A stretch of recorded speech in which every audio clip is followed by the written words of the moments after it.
My name is Daniel Brooks. I'm 41 years old, born and raised in Ohio, and I've been an EMT for nearly 2 decades. I've seen some of the darkest nights people could imagine. Wrecks on the interstate at 3 a.m., overdoses where seconds decided whether someone lived or died, families screaming in panic as I tried to keep their loved ones breathing. Through all of that chaos, I thought I understood what real fear was, but nothing. Not combat-like accident scenes, not death itself, ever prepared me for the day my own wife disappeared. Emily and I had been married for 12 years. We had 2 kids, a house that looked like every other on the block, and a life that outsiders would have called stable. I thought I was one of the lucky ones. Sure, I worked long hours and missed some dinners, but I believed Emily understood. I believed she was my partner, my balance, my home. That belief shattered one Friday morning when I woke up to silence. Her side of the bed was empty. Her phone was gone. Her car was gone, and there was no note. At first, I told myself she had just left early, maybe taking some space. But then hours passed. I called her phone, straight to voicemail. I texted, no reply. By the time night fell, panic began to gnaw at me. I had worked enough missing person calls to know how bad this could get. Family doesn't just vanish without reason. My stomach twisted with questions I couldn't answer. Had she been in an accident? Was she lying hurt somewhere? Or was there something else, something darker, happening? I barely slept that night, telling myself she'd walk through the door in the morning. She didn't. 48 hours. That's how long she stayed completely off the grid. No calls, no texts, nothing, just silence. And then, just like that, she returned. Calm, collected, smiling even as if she had spent a weekend at a spa instead of vanishing from her husband and children without explanation. Her words were quick and dismissive. I just needed some time alone. My phone died and I didn't want to be bothered. She looked me in the eye and said it like it was the most normal thing in the world, and for a brief moment, I wanted to believe her. I wanted to think she had simply gotten overwhelmed, that life had just pushed her too hard. But something in me, a voice I couldn't silence, whispered, "She's lying." I would have gone on doubting myself, brushing away suspicion as paranoia, if it weren't for one tiny oversight. See, Emily may have turned off her phone. She may have ignored my calls. She may have spun her story with calm confidence. But she forgot one thing. Her Apple Watch was still synced to my iPad. And that little device, the one strapped to her wrist the entire time she was gone, would reveal more than she ever intended me to know. If you had asked me a year ago what my life looked like, I would have told you it was simple, steady, and exactly what I'd always wanted. I wasn't rich, didn't have time for fancy vacations or expensive toys, but I had what I thought mattered most: a wife who loved me, 2 kids who made me proud, and a home that felt safe. Emily and I met in our late 20s. She worked in healthcare administration at a local clinic, and I was already a few years into being an EMT. The long shifts, the unpredictable schedule. It wasn't easy to build a relationship around that. But Emily had a way of making things feel lighter. She'd wait up for me after a tough call with a plate of food in the oven. She'd tease me about smelling like antiseptic and sweat, then wrap her arms around me like she didn't care. I'll be honest, those small gestures were everything. When you see the worst of humanity on a daily basis, coming home to kindness feels like salvation. She used to tell me, "Danny, you're my hero. Don't you ever forget that." And for a long time I didn't. We built a life the way most couples do, slowly, with little victories. We saved up enough for a modest 3-bedroom home in the suburbs. It wasn't glamorous, but it was ours. We painted the walls ourselves, argued over furniture choices, and filled the place with photos from birthdays, holidays, and messy backyard cookouts. Our kids came along a few years later, a boy and then a girl. The sleepless nights, the bottles, the endless piles of laundry. It was exhausting, but I wore my exhaustion like a badge of honor. I wasn't just working 12-hour shifts, I was working for them. And Emily, at least in those early years, seemed to get that. She'd send me pictures of the kids while I was on shift. She'd pack extra sandwiches in my lunchbox. She used to slip notes into my uniform pocket that said things like, "Come home safe. We need you." Looking back now, maybe I clung too tightly to those moments, because in my mind, they became proof that we were unshakable. Proof that no matter how messy life got, Emily and I were in it together. But slowly little things began to change. At first, it was harmless. She started going to the gym more often. She said it made her feel stronger, healthier, more confident. I encouraged it. Why wouldn't I? I was proud of her for taking care of herself. But then came the new outfits. The late-night girls' nights that didn't include the girls I knew she was close with. The sudden obsession with keeping her phone locked and face down on the table. I brushed it off. I told myself I was imagining things. After all, I worked in chaos every day. Maybe I just wasn't used to peace. Maybe my brain was looking for problems that didn't exist. Still, the red flags were there. I remember one night in particular. I had just come home from a brutal shift, a rollover accident with kids involved. I was bone tired, both in body and spirit. Emily was sitting on the couch, scrolling through her phone.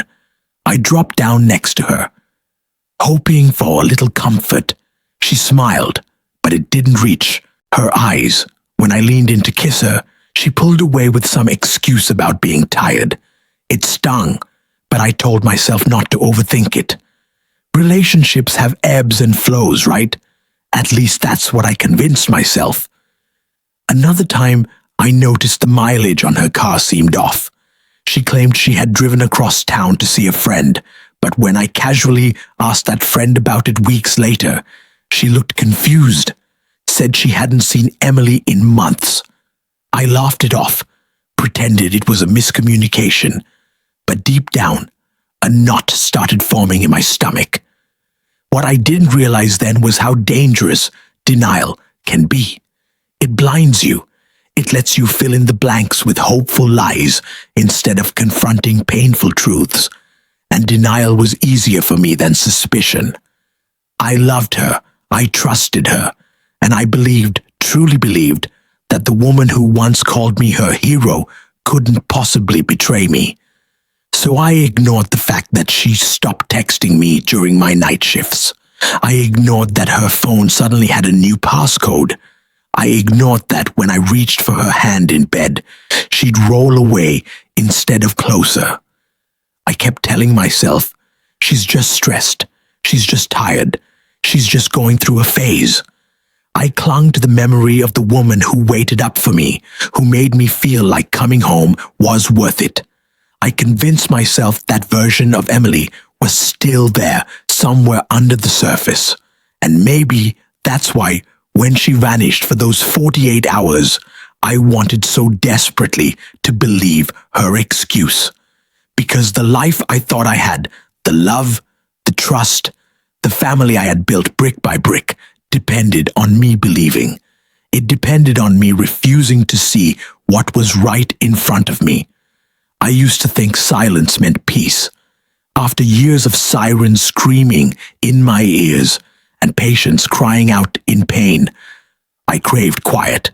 But silence in a marriage isn't peace, it's distance. It's the sound of something breaking so softly you don't hear it until it's too late.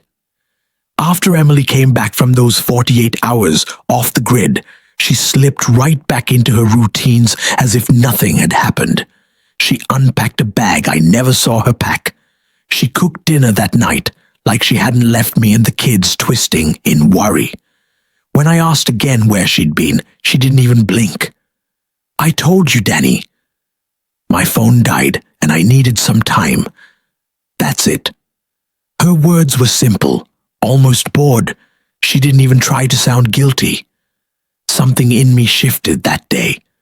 I didn't argue. I didn't push. I just started watching. And the more I watched, the more I noticed. Her phone was glued to her hand now, even in the bathroom. At night, she slept with it tucked under her pillow. The lock screen lit up sometimes, a name flashing across it that I didn't recognize. Just initials, or sometimes a number with no contact saved. When I'd glance at it, she'd flip it face down so fast, you'd think I was holding a gun, not a pair of tired eyes. She started spending more money too. Small charges at first. Restaurants across town. Clothes I never saw her wear at home. Then, bigger things. Mysterious withdrawals from our joint account. When I asked about it, she laughed and said, "Danny, I'm allowed to buy myself things. Don't make me feel guilty for being independent. That word cut deeper than she realized. Her stories stopped adding up. One night she said she was with a friend, but when I called the house to check, that friend's husband answered and casually mentioned she was out of town. Another night, she claimed she worked late at the clinic, but her badge, which logged entry and exit, showed she hadn't swiped in at all. I wanted to confront her, to demand the truth, but something inside me told me to stay quiet. I'd seen enough domestic calls as an EMT to know that loud confrontations rarely ended well. Instead, I slipped into a role I didn't recognize, the observer. I memorized the times she left the house. I checked the mileage on her car. I paid attention to her moods. When she was cheerful, when she was distant, when she was quick to snap. Patterns began to emerge, and with each one, the knot in my chest pulled tighter. Then came the nights. She started staying up late, sitting on the couch in the glow of her phone while I pretended to sleep. I'd hear the faint buzz of a message, the soft laugh she couldn't hold in, and I'd keep my breathing steady, as if I were lost in dreams instead of drowning in suspicion. It got worse. One night at exactly 2:07 a.m., her phone lit up. I cracked my eyes open just enough to see the glow. She picked it up, read a message, and smiled. Then she slipped out of bed, moving like a teenager sneaking past her parents, and padded down the hallway. I didn't follow. I didn't need to. The look on her face said enough. That was the moment I stopped wondering if something was wrong. I knew, but knowing and proving are two very different things, and I wasn't about to play the fool who accused his wife without evidence. So I played dumb. I kissed her cheek in the mornings. I laughed at her jokes in front of the kids. I kept being the dependable, steady husband, while inside, suspicion ate me alive. I started paying attention to the technology around us. We lived in a world of constant signals, constant tracking, constant data. Phones, cars, bank cards, they all left trails. And the one thing Emily seemed to forget was that her Apple Watch didn't just tell time, it told the truth. Because even when she turned her phone off, even when she ignored my calls, her watch was quietly recording. Steps taken, miles traveled, heart rate spikes at odd hours, GPS pings when she went for runs, and thanks to a simple setting we'd forgotten about, all of that data synced straight to my iPad. At first, I didn't want to look. My hands trembled the night I opened it, scrolling through her activity logs. But once I started, I couldn't stop. Her heart rate spiked at 2 a.m. On nights she claimed she was asleep beside me. Her workouts, logged at hotels across town, she swore she'd never stepped foot in. Her step count soared on nights she told me she was at the clinic, sitting behind a desk. Every record was a whisper. Every chart was a betrayal carved in numbers and graphs. But I said nothing. Not yet.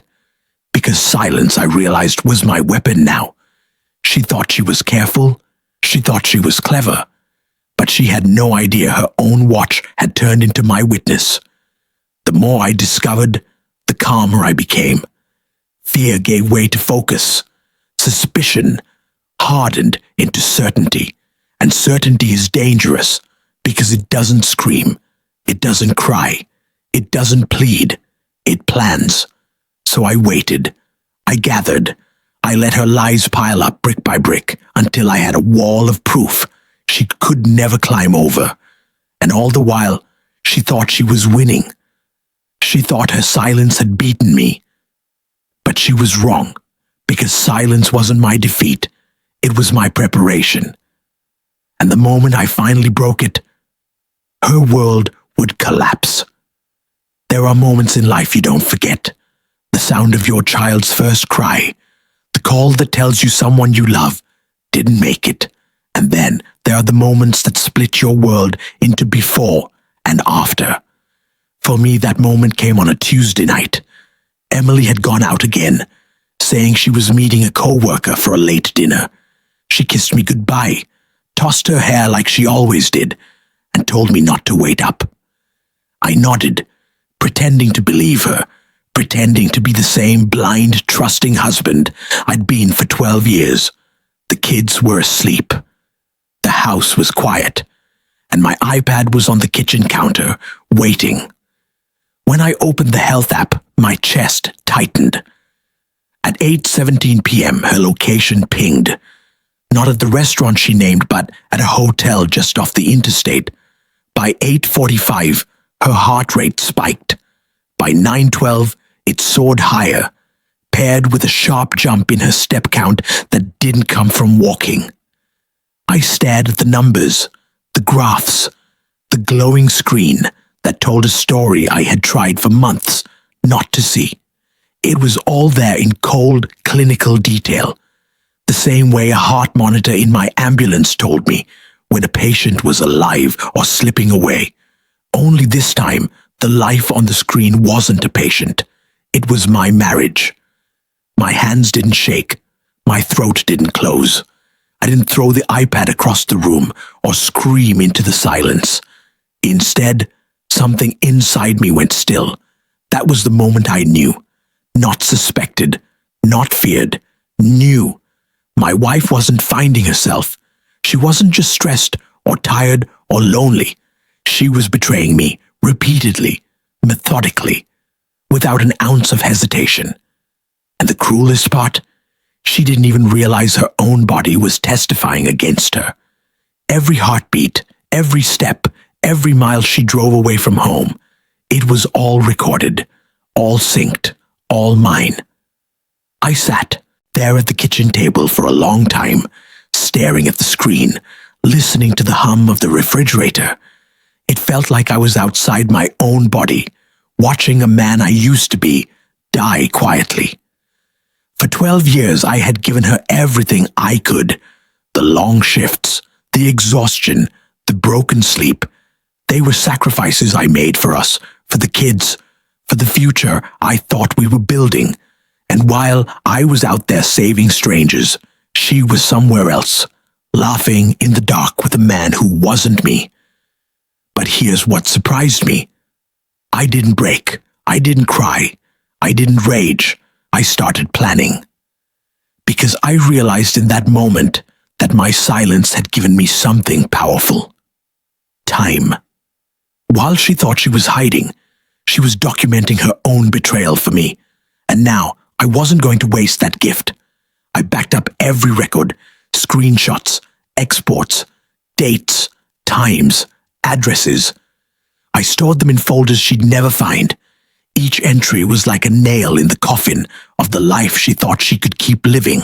And when she finally walked back through that door later that night, smiling faintly, brushing my shoulder like nothing had happened, I didn't flinch. I didn't ask questions.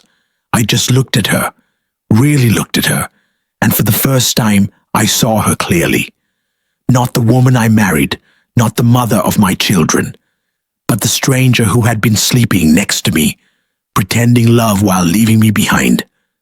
That was the moment my marriage ended. Not on paper, not in court, but in my heart. And once something inside you snaps like that, there's no putting it back together. I wasn't her blind, trusting husband anymore. I was the man who was going to take back his life. After that Tuesday night, I stopped living in denial. Something inside me had shifted, like a switch flipped. Emily thought she still had me fooled, that her excuses and late-night stories were holding together. But what she didn't know was that my silence had become her biggest enemy. I had the truth, and now I needed a plan. The first step was gathering evidence. Not half-baked suspicion, not emotional outbursts. Hard, undeniable proof. I knew from my line of work that evidence mattered more than words. People lie. Records don't. So I became meticulous. Every night after she fell asleep, I'd open the iPad and download her Apple Watch activity. I screenshotted heart rate graphs, mileage logs, GPS pings. I saved them into hidden folders on an external drive. I even printed a few out and tucked them into a fireproof safe in the garage, just in case she ever found my digital stash. It wasn't just the watch, either. I started checking bank statements line by line. Restaurant charges across town match perfectly with the workouts in her watch data. Gas purchases lined up with late-night drives that ended at hotels, not the clinic. She thought she was clever, but she left fingerprints everywhere. I didn't confront her. Not once. Instead, I gave her enough rope to hang herself with.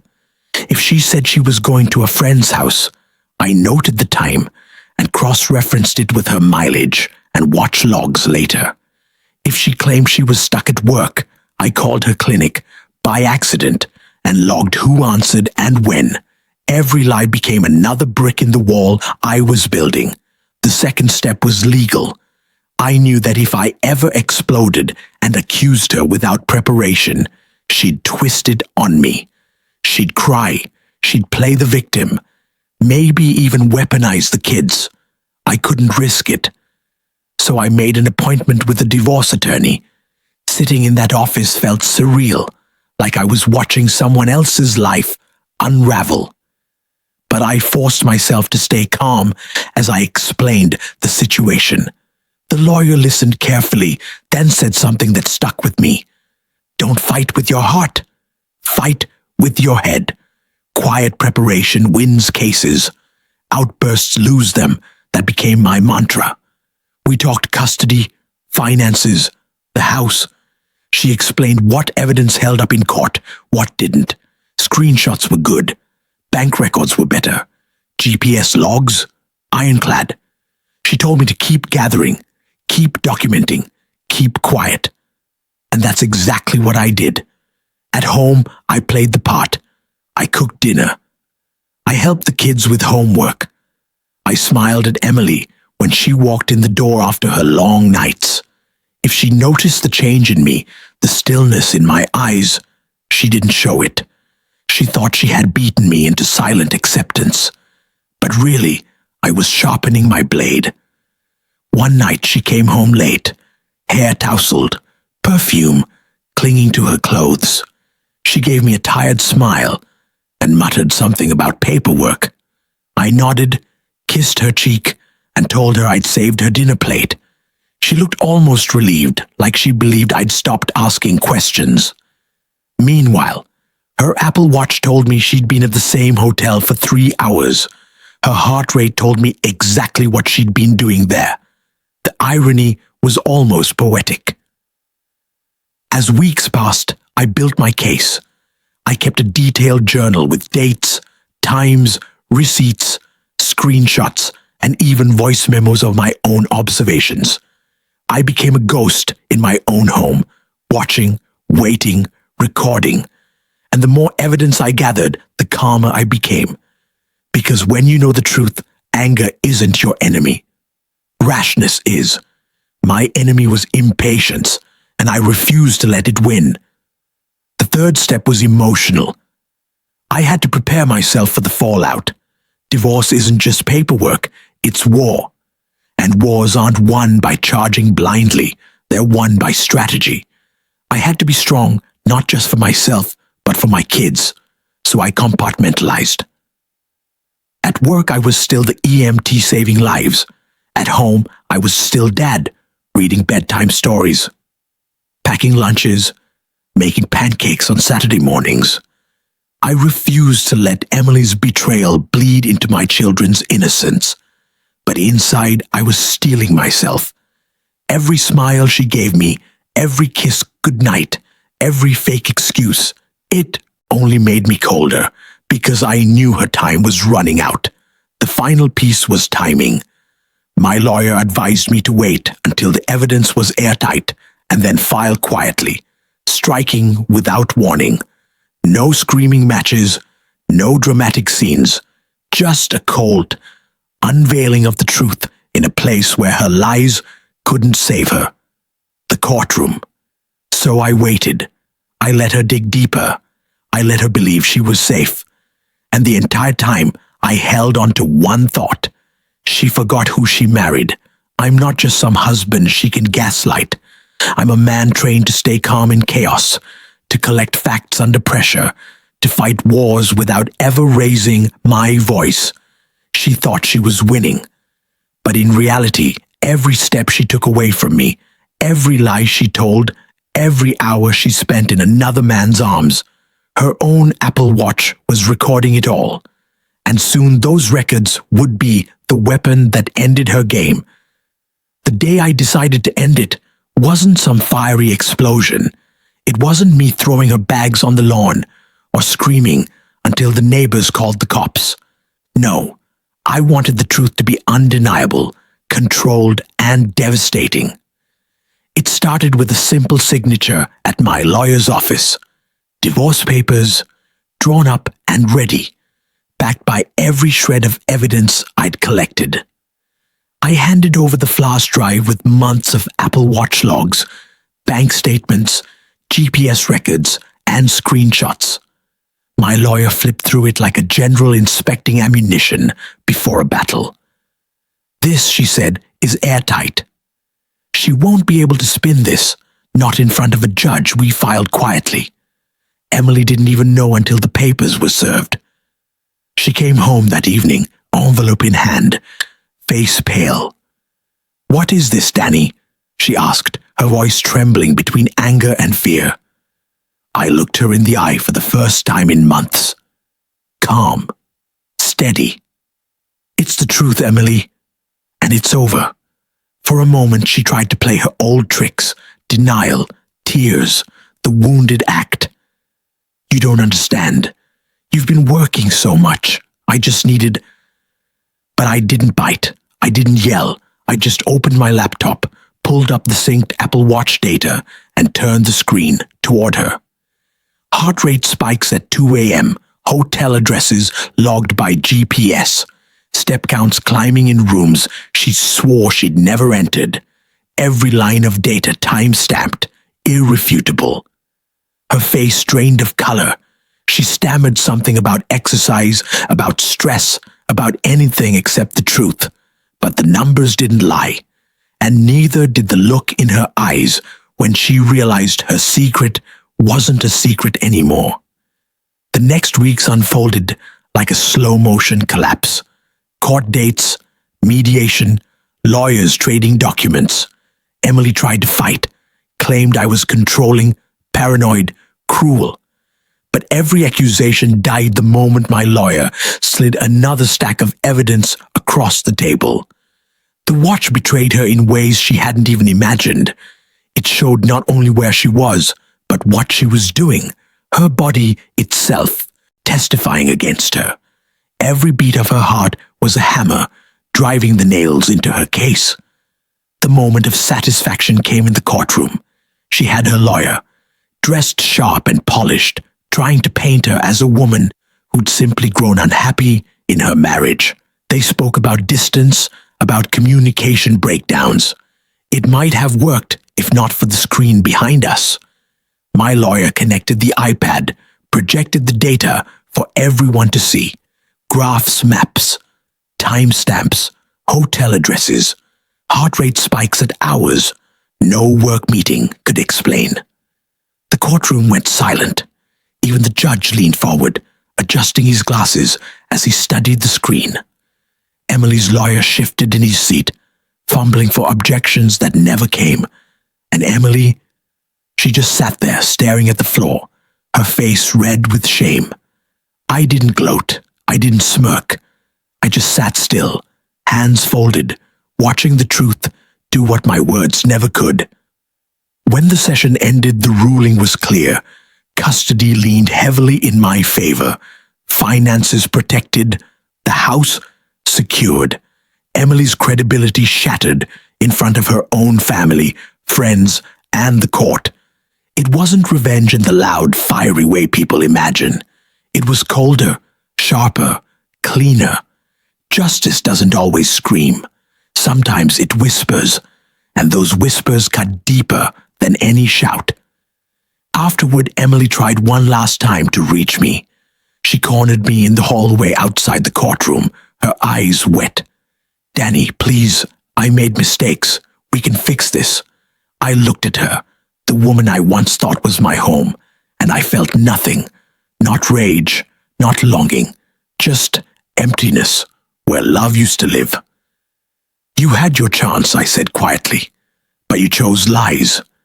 And lies don't get second chances." Then I walked away. The fallout spread quickly. Our families learned the truth. Friends who once admired our perfect marriage kept their distance from her. The man she risked everything for, he disappeared the moment the papers were filed. I suppose betrayal doesn't build a very strong foundation. And me? I didn't dance on the ashes. I didn't need to, because my victory wasn't about humiliating her. It was about reclaiming myself, my dignity, and my children's future. Her fall wasn't a single crash.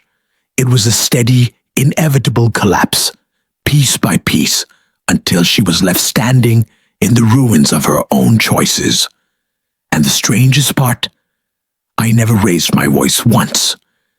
It's been over a year since that courtroom day, and sometimes I still catch myself replaying it in my mind. The silence, the evidence glowing on the screen, the way the truth finally stood taller than all her lies. But here's the thing, life doesn't stop after betrayal. It doesn't end at the divorce papers or the slammed doors. It keeps moving, and so did I. At first, it was hard. No point in pretending otherwise. Nights were the worst. I'd lie awake in the same house where we'd once laughed, cooked dinners, planned holidays, and I'd feel the weight of absence pressing in. Divorce isn't just the loss of a person. It's the loss of a dream, the future you thought was waiting for you. The kids had questions too. Hard ones. They wanted to know why Mom wasn't around as much, why things had changed, why their world looked different. I didn't give them every detail. They didn't need that. But I told them the truth in a way they could understand. Sometimes people make choices that hurt others, and when that happens, the best thing you can do is protect yourself and the people you love. Slowly, the noise faded. The chaos of court hearings, the stress of paperwork, the whispers from neighbors, it all became background static. And in its place, peace began to grow. I focused on being present for my children. Saturday morning pancakes became our tradition. We'd started camping trips in the summer, something Emily never enjoyed, but the kids loved. I was there for school projects, soccer games, bedtime stories. For the first time in years, I wasn't dividing my energy between saving strangers at work and chasing a ghost at home. I was fully with them and they felt it. And as for me, I learned to breathe again. Betrayal leaves scars, no doubt about it. Some days I still feel them ache, like old wounds flaring in the rain. But scars aren't just reminders of pain. They're proof you survived it. Proof that you're stronger now. People sometimes ask me if I regret it all. If I regret marrying her, building a life with her, trusting her.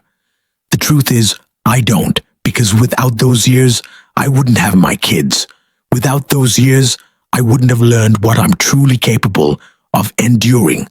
And without that betrayal, I wouldn't have discovered the strength that comes from silence, patience, and dignity. Emily, she lives somewhere else now.